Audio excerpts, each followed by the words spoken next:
हालांकि जम्मू कश्मीर हम एक स्टेट के तौर पर या अभी हाल ही में स्टेट यूनियन टेरिटरी के तौर पर देखते हैं, लेकिन इसमें विभिन्न तरीके की कम्युनिटीज भी रहती हैं।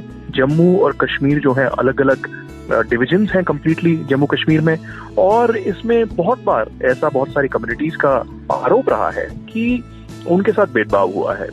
जम्मू कश्मीर में परिसीमन की वजह के बारे में ये कहना है आदित्य राज कौल का, जो वरिष्ठ पत्रकार हैं। नमस्कार, आज है शनिवार 10 जुलाई और आप सुन रहे हैं डेली न्यूज कास्ट। पूरी बात सुनते हैं कुछ देर में, उससे पहले एक नजर इस वक्त की बड़ी खबरों पर। केरल में बढ़ा जीका वायरस का खतरा। बीते 24 घंटों में वायरस के 13 नए मरीज मिले।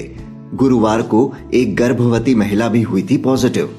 इस वायरस में गर्भ में पल रहे बच्चे के मानसिक विकास पर भी पड़ सकता है बुरा असर। केंद्र ने वायरस की रोकथाम के लिए राज्य में अपनी टीम भेजी। भारत के स्वदेशी टीके कोवैक्सीन को जल्द मिल सकता है ग्लोबल अप्रूवल। WHO की chief scientist doctor Soumya Swaminathan ने कहा, भारत बायोटेक की वैक्सीन का डेटा संतोषजनक, ओवरऑल एफिकेसी भी काफी ज्यादा।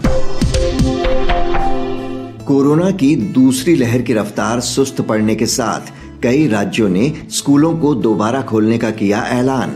इनमें हरियाणा, उत्तराखंड, महाराष्ट्र, आंध्र प्रदेश जैसे राज्य शामिल। अन्य राज्य भी जल्द ले सकते हैं स्कूल खोलने का फैसला। चिराग पासवान को दिल्ली हाईकोर्ट से झटका। अदालत ने चाचा पशुपति पारस को एलजेपी के नेता के रूप में मान्यता देने वाले फैसले के खिलाफ चिराग की याचिका खारिज की। पारस बोले, चिराग को दुख नहीं पहुंचाना चाहता, पर वो रास्ता भटक गए हैं। भारत श्रीलंका सीरीज पर संकट के बादल। श्रीलंकाई बैटिंग कोच ग्रांट फ्लावर के बाद टीम के डेटा एनालिस्ट भी कोरोना संक्रमित हुए। 13 जुलाई से शुरू होने वाली सीरीज को आगे टाला गया।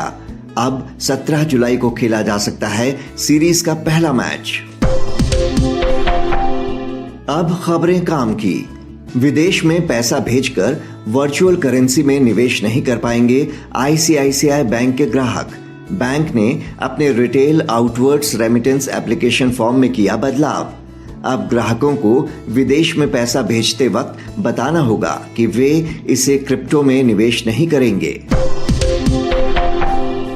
मारुति सुजुकी इंडिया ने लॉन्च की ऑनलाइन स्मार्ट फाइनेंस सुविधा।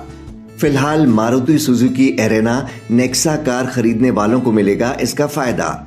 इस सुविधा के जरिए कार को कहीं भी और कभी भी फाइनेंस करा सकेंगे ग्राहक।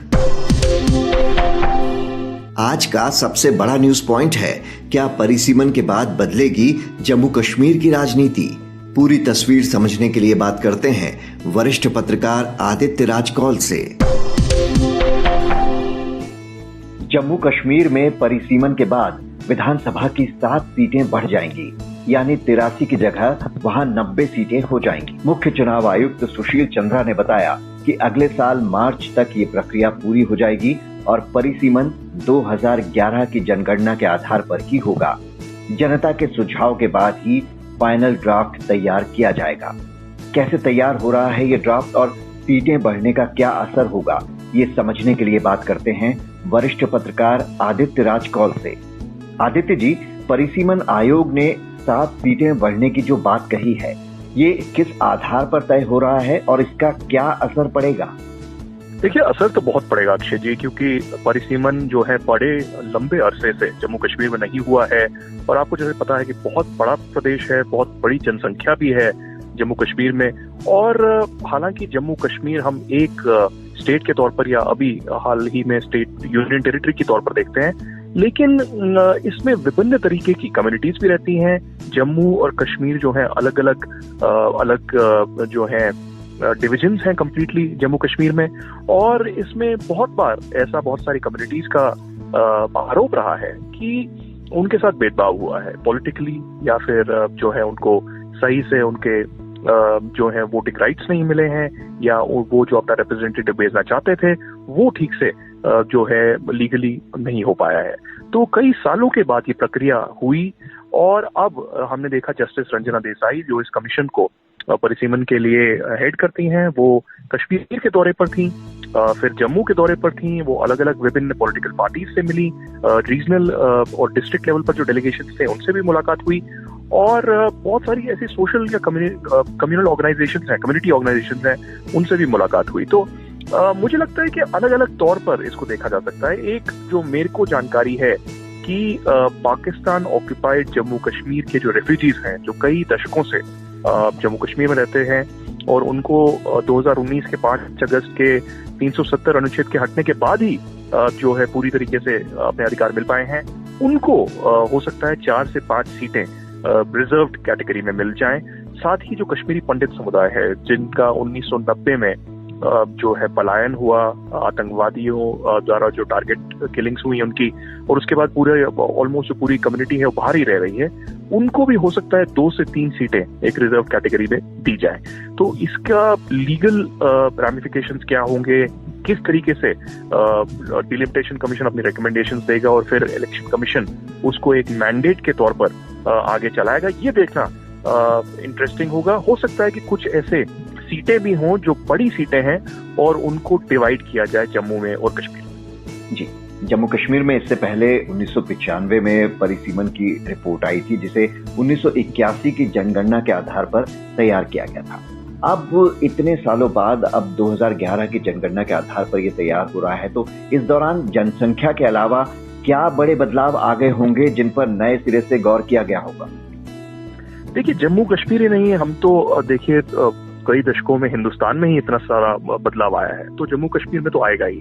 तो और सबसे बड़ा बदलाव तो ये आया है कि 1990 से लेकर आतंकवादी घटनाएं बहुत ज्यादा बढ़ी हैं, और एक आरोप जो है जम्मू में रहने वाले लोगों का हमेशा से रहा है कि उनके साथ भेदभाव हुआ है, और कहा जा रहा है उनके तौर पर, और ये अक्रॉस द पार्टी लाइन है, ये सिर्फ बीजेपी नहीं, सिर्फ पैंथर्स पार्टी नहीं, सिर्फ कांग्रेस नहीं, सब लोग ही ये समझते हैं और कंसेंसस है कि कश्मीर के जो नेता हैं या कश्मीर के जो पॉलिटिशियंस हैं, पार्टीज हैं, उनकी हेजमनी रही है, जिसका मतलब है कि उनका एक वर्चस्व रहा है जम्मू कश्मीर की राजनीति में। मुख्यमंत्री आज तक जितने भी रहे हैं जम्मू कश्मीर के, वो कश्मीर से रहे हैं। जम्मू को अब जो है अपना योगदान या सर्व करने का मौका नहीं मिला। उससे पहले जब लद्दाख भी जम्मू कश्मीर का पार्ट था, तब लद्दाख के साथ भी बहुत ज्यादा भेदभाव हुआ। अब तो लद्दाख अपने तौर पर एक यूनियन टेरिटरी है। तो जम्मू के लोगों का ये आरोप जो है हमेशा से रहा है, और हमने ये भी देखा कि 370 जब हटा अनुच्छेद, उसके बाद जम्मू में जिस तरीके का जो है सेलिब्रेशन हुआ, लोगों में हर्षोल्लास बहुत ज्यादा था, खासकर जो दलित समाज था, जो वाल्मीकि समाज था, वो लोग बहुत खुश थे। और जम्मू के लोगों को अब लगा कि हो सकता है कि उनकी जो मांगे हैं वो धीरे धीरे पूरी हों, और सिर्फ यही नहीं, क्या पता एक ऐसा भी दिन आए जब जम्मू को अपना मुख्यमंत्री मिल पाए। तो मुझे लगता है कि अब इसी दिशा की ओर हम बढ़ रहे हैं, जब ऑलरेडी पीडीपी और नेशनल कॉन्फ्रेंस से, चाहे वो महबूबा मुफ्ती हों या फिर उमर अब्दुल्ला हों, उन्होंने स्पष्ट कर लिया है कि हालांकि उनकी पार्टीज चुनाव लड़ेंगी, लेकिन वो खुद चुनाव नहीं लड़ेंगे।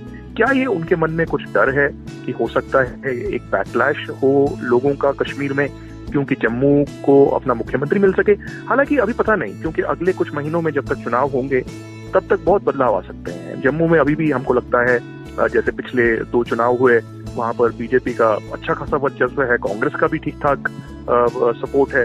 कश्मीर में अभी जितनी हम बात करें तो नेशनल कॉन्फ्रेंस का दबदबा बहुत स्ट्रांग है, फारूक अब्दुल्ला की पार्टी का, और पीडीपी जो है लंबे अरसे से अच्छा कर रही थी, लेकिन अभी वो बैकफुट पे है, तो पीडीपी उतना अच्छा करने की उम्मीद नहीं है।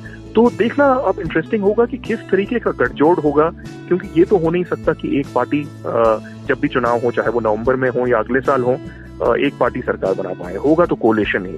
अब वो क्या बीजेपी और नेशनल कॉन्फ्रेंस साथ में आए या फिर छोटी छोटी पार्टियां साथ में आए, वो देखना बहुत ही जो है आवश्यक रहेगा। लेकिन फिलहाल डिलिमिटेशन प्रोसेस को लेकर गुपकार के अंदर कुछ मतभेद दिखाई दे रहे हैं। जैसे पीडीपी और एएनसी कह रहे हैं कि पहले राज्य का दर्जा दीजिए, फिर चुनाव कराएं। इस गठबंधन के बाकी दलों की क्या राय है इस बारे में? देखिए, इस पे तो डिवीजन है ही। हमने ये भी देखा कि अभी तक जितनी भी मीटिंग्स हुई परिसीमन की, उसमें जो नेशनल कॉन्फ्रेंस हैं, उनके जो मेंबर ऑफ पार्लियामेंट हैं, उन्होंने इसका बहिष्कार किया और वो मीटिंग में अटेंड नहीं रहे। लेकिन इसके बावजूद जस्टिस रंजना देसाई और जो मेंबर्स हैं कमेटी के वो मिलते रहे, और डिप्टी कमिश्नर्स जो हैं डिस्ट्रिक्ट्स के उनसे भी उनकी मुलाकात हुई, लोकल लेवल पर हर राजनेता से मुलाकात हुई, और बाकी जो सोशल ऑर्गेनाइजेशन है उनसे भी मुलाकात हुई। तो परिसीमन की प्रक्रिया रुकेगी नहीं, वो तो चलती ही रहेगी। लेकिन हाँ, मतभेद जरूर है। एक पॉलिटिकल दाव खेलने पर मजबूर है नेशनल कॉन्फ्रेंस और पीडीपी। दिल्ली में हमने उनके हाल अलग देखे जब ऑल पार्टी मीटिंग हुई, जिसमें उन्होंने कहा कि हम चाहेंगे कि एक पॉलिटिकल प्रोसेस की शुरुआत जो प्रधानमंत्री मोदी ने की है इसको आगे बढ़ाया जाए, चुनाव भी हो और स्टेटहुड भी दिया जाए। लेकिन ये अनकंडीशनल था। अब हमने देखा कि गुपकार की 2 मीटिंग्स हुई, पहले फारूक अब्दुल्ला के घर पर हुई, उसके बाद महबूबा मुफ्ती के घर पर हुई, और उन्होंने एक छोटा सा स्टेटमेंट दिया जिन्होंने कहा कि पहले आप जो है स्टेटहुड रिस्टोर कीजिए, उसके बाद डिलिमिटेशन और चुनाव की बात की जाएगी। तो वो थोड़ा सा अपना टफ स्टांस रख रहे हैं, लेकिन मुझे नहीं लगता कि इतना बड़ा उनको कोई अभी सपोर्ट है ग्राउंड बेस पर, और वो भी एक पॉलिटिकल दाव के तौर पर ये स्टेटमेंट मीडिया में दे रहे हैं नैरेटिव के लिए, लेकिन इतना जोर कोई हाहाकार नहीं कर रहे। तो मुझे लगता है कि परिसीमन जो प्रोसेस है, मार्च तक उनकी अवधि है, हो सकता है इसी साल कंप्लीट हो जाए और वो अपनी रिपोर्ट इलेक्शन कमीशन को दे दे, और फिर इलेक्शन कमीशन जो है डेट्स अनाउंस करे। स्टेटहुड का जहां तक मसला है अक्षय जी, मुझे लगता है कि स्टेटहुड होगा तो जरूर रिस्टोर, लेकिन मुझे नहीं लगता कि चुनाव से पहले इसकी कोई अपेक्षा करनी चाहिए। कुछ राजनीतिक दल आरक्षण की भी मांग कर रहे हैं, आयोग ने कहा है। साथ ही ये भी आयोग ने कहा कि अनुसूचित जाति के लिए भी सीटें रिजर्व करनी है, जो पहली बार होने जा रहा है वहां। तो ये कितना महत्वपूर्ण और ऐतिहासिक कदम है? अक्षय जी, बहुत ही महत्वपूर्ण है। जैसे कि मैंने कहा कि 370 5 अगस्त 2019 को जब हटा, उससे पहले जम्मू कश्मीर में बहुत सारे ऐसे सेंट्रल लॉज थे या सेंट्रल स्कीम्स थी जो एप्लीकेबल ही नहीं थी, जो लोगों को पता ही नहीं था कि नई दिल्ली में या फिर देश के अलग अलग हिस्सों में लोगों को जो सेंट्रल स्कीम्स मिल रही हैं, या फिर अनुसूचित जातियों को जो मिल रहा है, उनके लिए रिजर्वेशंस हैं, वो सारी प्रक्रिया जम्मू कश्मीर में थी ही नहीं। तो वाल्मीकि समाज हो, दलित समाज हो या बाकी अलग अलग खेमे हो, पक्ष हो, उनके साथ बहुत ज्यादा भेदभाव होता रहा। तो अब धीरे धीरे उनको भी जागरूकता भी आ रही है और उनको पता भी चल रहा है कि अब सेंट्रल स्कीम्स बिल्कुल एप्लीकेबल हैं। तो वो अपने जो है डिमांड्स भी रख रहे हैं लेफ्टिनेंट गवर्नर मनोज सिन्हा और एडमिनिस्ट्रेशन के सामने। तो मुझे लगता है कि अच्छा है, एक एडमिनिस्ट्रेशन के तौर पर भी जो है जिनके साथ भेदभाव हुआ है उनको अपने राइट्स मिलेंगे, और इलेक्टोरली भी जो रिजर्वेशन होता है, चाहे वो ओबीसीज हो, SC ST हो, जो जम्मू कश्मीर में एप्लीकेबल होगा, अगले चुनाव में उस तरीके की रिजर्वेशंस होंगी। अब उसमें कौन पार्टी का पलटा भारी होगा वो देखना अहम होगा, लेकिन मुझे ये लगता है कि भाजपा का एक मंशा ये रहेगी कि किसी तरीके से भाजपा की सरकार आए और भाजपा अपना मुख्यमंत्री बना सके। हमने देखा है कि चाहे वो अपनी पार्टी हो जम्मू कश्मीर की या सजाद लोन की पीपल्स कॉन्फ्रेंस हो, वो पीछे से भाजपा को सपोर्ट करते आए हैं। उन्होंने प्रधानमंत्री मोदी के पक्ष में भी बहुत सारे जो है स्टेटमेंट्स दिए हैं। लेकिन ऐतिहासिक होगा ये देखना कि क्या बीजेपी अपनी सरकार बना पाएगी, क्योंकि बीजेपी पीडीपी की सरकार तो रही है जिसमें पीडीपी का पलड़ा भारी था और बीजेपी माइनॉरिटी में थी, और एडमिनिस्ट्रेशन में भी देखा गया कि महबूबा मुफ्ती का ही हमेशा वर्चस्व रहा। वो खटास में पैदा हुआ और उनकी सरकार गिर गई, और अब अटकलें जोरों पर हैं कि हो सकता है कि भाजपा NC+ की सरकार आए जब भी सरकार हो, जब भी इलेक्शन हो। लेकिन अभी जैसा कि आपने कहा, बहुत ही महत्वपूर्ण होगा कि 370 के बाद पहला ऐसा चुनाव है जिसमें बाकी देश में जैसे चुनाव होते हैं उसी तरीके से, उसी प्रक्रिया से, और परिसीमन के बाद पहला एक ऐतिहासिक चुनाव जम्मू कश्मीर में होगा। जी, और जम्मू कश्मीर की राजनीति में एक बड़ा बदलाव भी देखने को मिलेगा। आदित्य राजकौल जी, इस जानकारी के लिए आपका शुक्रिया। इस चर्चा के बाद जानेंगे इतिहास में आज के दिन के बारे में, लेकिन कहीं जाइएगा नहीं। इसके बाद बुक टॉक में सुनिए चिंताओं से छुटकारा पाने का प्रैक्टिकल और सही तरीका बताती किताब के बारे में। सुनने के लिए नीचे दिए गए लिंक पर क्लिक करें। अब इतिहास में आज के दिन के बारे में। 1946 में राजशाही खत्म होने के बाद इटली गणतांत्रिक राष्ट्र बना। 1965 में महिलाओं के लिए पहला NCC कॉलेज ग्वालियर में खुला। 1966 में लड़ाकू विमान मिग का महाराष्ट्र के नासिक जिले में निर्माण शुरू हुआ। बात करते हैं मौसम की। भीषण गर्मी से जूझ रही दिल्ली में मॉनसून जल्द देगा दस्तक। मौसम विभाग के अनुसार पंजाब, यूपी और राजस्थान की तरफ भी बढ़ेगा मॉनसून। उत्तराखंड और बिहार में भारी बारिश का अलर्ट। अब बारी सुविचार की। ब्रिटिश साहित्यकार विलियम शेक्सपियर ने कहा था, ईमानदारी सबसे बड़ी विरासत है। तो ये था आज का डेली न्यूज कास्ट, जिसे आप सुन रहे थे अपने साथी अक्षय शुक्ला के साथ। बने रहिए नवभारत गोल्ड पर। धन्यवाद।